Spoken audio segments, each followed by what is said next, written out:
आज सुबह से ही बांकुड़ा विश्वविद्यालय में मतगणना चल रही है और जानकारी के मुताबिक बांकुड़ा जिले की कुल 12 विधानसभा सीटों में से अब तक के रुझानों में 9 सीटों पर भाजपा आगे चल रही है, जबकि 3 सीटों पर तृणमूल कांग्रेस के उम्मीदवार बढ़त बनाए हुए हैं।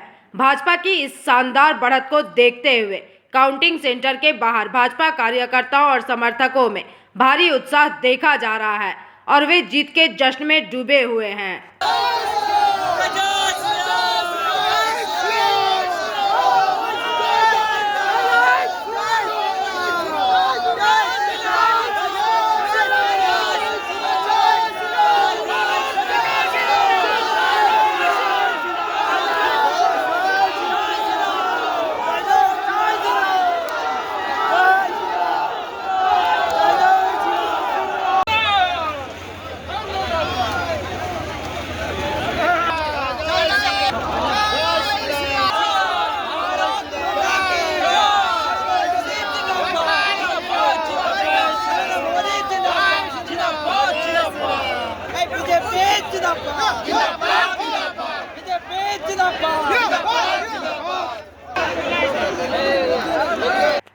बांकुड़ा से अनुप रॉय की रिपोर्ट, पीवीटीवी न्यूज।